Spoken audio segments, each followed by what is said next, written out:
जय हिंद दोस्तों, मैं सेबी पंजीकृत सलाहकार नहीं हूँ। यह वीडियो केवल शैक्षिक और सूचनात्मक उद्देश्य के लिए बनाई गई है। कई सारी चीज़ें हो रही हैं। एक तो जेम फाइनेंशियल की एकदम तड़कती भड़कती जो है रिपोर्ट आ चुकी है, ब्रोकरेज रिपोर्ट, और उस पर कई सारी एजेंसियां जो है अब फिर से बुलिश हो चुकी हैं। मतलब वेबसाइट लिख रही हैं अपना अलग अलग जो है यहाँ पे न्यूज़, जो कि आप लोग यहाँ पे देख सकते हो 3 घंटे पहले, 2 घंटे, 5 घंटे पहले की। उससे इंटरेस्टिंग चीज़ हो रहा है ओपन इंटरेस्ट के डाटा में। एक बहुत गजब की चीज़ हुई है, अभी मैं आप लोगों को बताऊंगा, ठीक है ना। यहाँ पे 50 रुपये को भी ऊपर क्रॉस कर गया है। 51 रुपये का मैं अपना जो है रेजिस्टेंस लेवल दिया हूँ। 51 अगर ब्रेक करेगा तो और मज़ा आ जाएगा, और ब्रेक करना भी चाहिए, ये मैं पहले से बता रहा हूँ आपको। 2.25% की तेजी आ रही है, बजाय मार्केट आज गिरा है 30-35 पॉइंट उसके। तो ये बढ़िया है, नीचे के साइड से अच्छा खासा स्ट्रेंथ दिख रहा है। क्लोजिंग के टाइम पे एक अच्छा बढ़िया मोमेंटम आया है। अब देखिए, जब भी किसी कंपनी में क्लोजिंग के टाइम पे मोमेंटम आता है ना, तो लोग मान के चलते हैं कि अगले दिन शेयर कहीं गैप अप ना ओपन हो जाए या फिर और महंगा ना मिल जाए, इसके वजह से। क्योंकि अगर शाम हो ही रहा है तो अब अगले दिन इंतजार कर लीजिए, हो सकता है और नीचे मिल जाए। लेकिन नहीं, लोगों को अर्जेंट चाहिए, अभी चाहिए। ये चीज़ पॉजिटिव होती है कि शाम की रिकवरी बहुत बढ़िया होती है। 16 करोड़ इक्विटी शेयर आज भी ट्रेड हुए हैं। 800 करोड़ रुपए के टोटल शेयर बाय सेल हुए हैं, 33% की डिलीवरी परसेंटेज के साथ में। और बहुत सारी बल्क डील, बहुत सारी लार्ज डील ट्रेड हुई हैं। ये आप लोगों को मैं फिर से वही दिखाऊंगा, तो फिर बहुत सारी हुई हैं, आप विश्वास मानिए, ठीक है ना, इस तरीके से।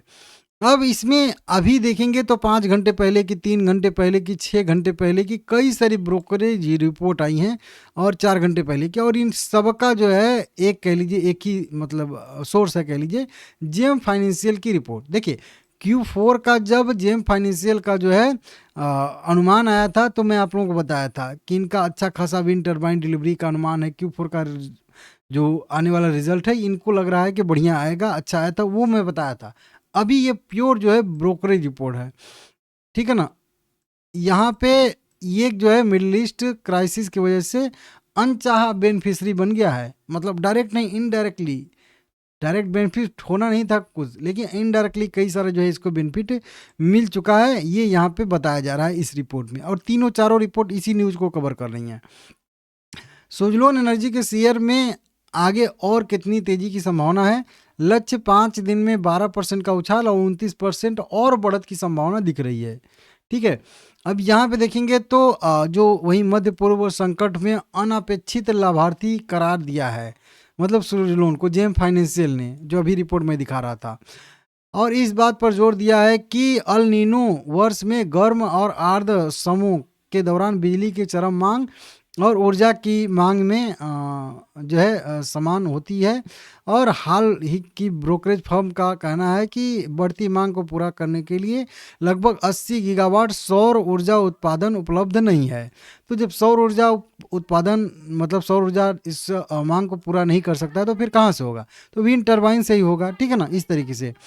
पूर्व संकट में आधारित बिजली उत्पादन समान लगभग बताया जा रहा है कि गैस आधारित बिजली जो है वो लगभग 8 से 12 गीगावाट से घट के 2 गीगावाट पहुंच चुकी है। मतलब जो गैस से बिजली उत्पन्न होती थी, कह लीजिए 8 से 12 गीगावाट, अब वो जो है 2 गीगावाट रह चुकी है। मतलब 8 गीगावाट से लेके 10 गीगावाट की कमी आई है। अब ये कमी कौन पूरा करेगा? ये कमी या तो सौर ऊर्जा पूरा करेगा, या फिर जो है विंड टर्बाइन पूरा करेगी, तभी तो होगा। मांग तो कम नहीं होने वाली है, थोड़ी बहुत कम होगी, लेकिन उतना तो चाहिए सबको बिजली। और अल नीनो का यहाँ पे बात चला। अल नीनो मतलब अब जो है मौसम बदल चुका है थोड़ा सा, अब जो है थोड़ी गर्मी ज़्यादा भारत में पड़ने लगी है, ठीक है ना। अल नीनो इसी को कहते हैं। आप लोग थोड़ा सा जाके आप पढ़ लेंगे तो उधर से कुछ हुआ है, ऐसे वैसे परिवर्तन हुआ है कुछ, ठीक है ना, ढांचा में, वो चीज़। तो इस तरीके से तो और बताया जा रहा है कि सौर ऊर्जा को रिप्लेस करने वाली जो है लगभग पवन ऊर्जा मेन, मतलब मेल खाती है। तो उसका जो है लगभग इसमें सौर ऊर्जा के जैसे बाध्य भी नहीं होता है कि सौर रहेगा तभी ऊर्जा होगी। ये केवल हवा से, विंड टर्बाइन तो हवा से भी बिजली बनती है। तो इसमें हमेशा 24 घंटे बिजली बनने की क्षमता रहती है।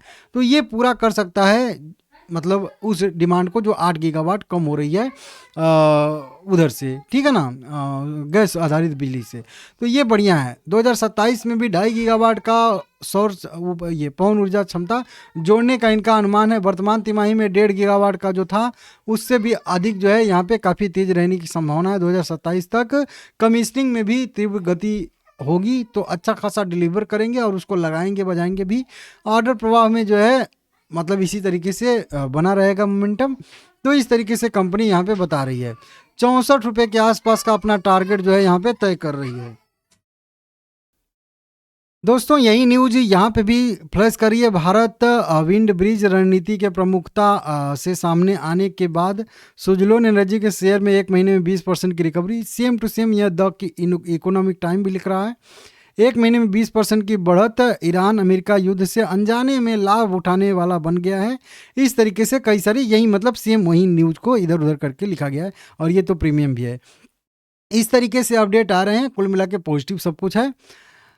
ओआई का डाटा यहाँ पे इंटरेस्टिंग है। सबसे पहले तो चेंज ओआई का डाटा देखेंगे तो मैं क्या बोला था कि जब 51 रुपये के ऊपर जो है सुजलोन एनर्जी जाएगा तब कहीं जाके ये जो ढीठ कॉल राइटर बैठे हुए हैं ना वो अपना काटेंगे। आज देखिए कितना दबा के जो है 50 की कॉल राइटिंग यहाँ पे कटी है, लगभग 1,11,00,000 कॉल कटी हैं।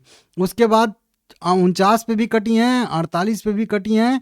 पीछे जो हेज थे 52 पे और उससे भी ज़्यादा हेज थे 56 पे, वो सब कटे हैं एक साथ में। समझ रहे हो आप लोग, बहुत ज़बरदस्त। और आज जो है पुट राइटिंग थोड़ी सी ज़्यादा हुई है 50 के लेवल पे और पीछे की साइड में 45 और 47 पे पुट राइटिंग नहीं हुई है।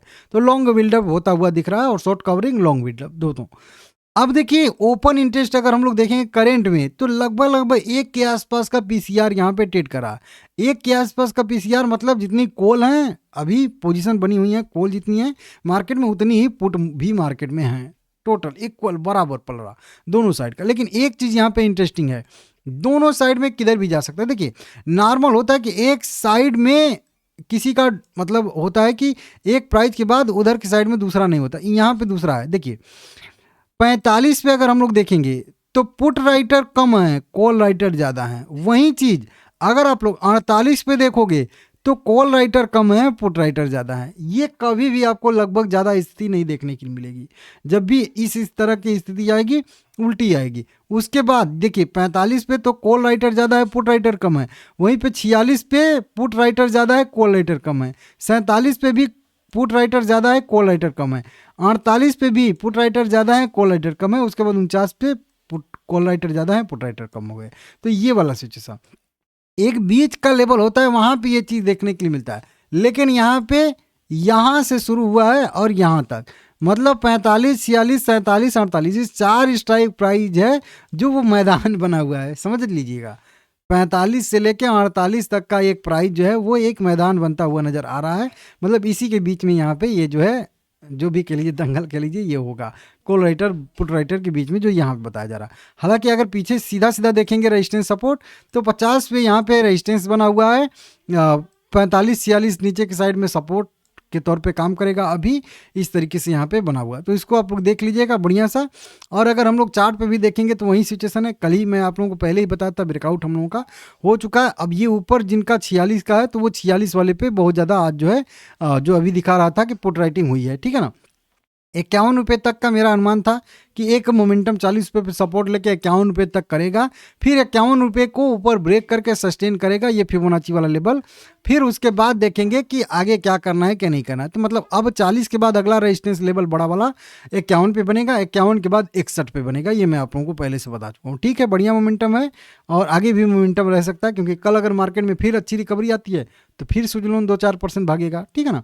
बढ़िया है, लाइक करिएगा सभी लोग।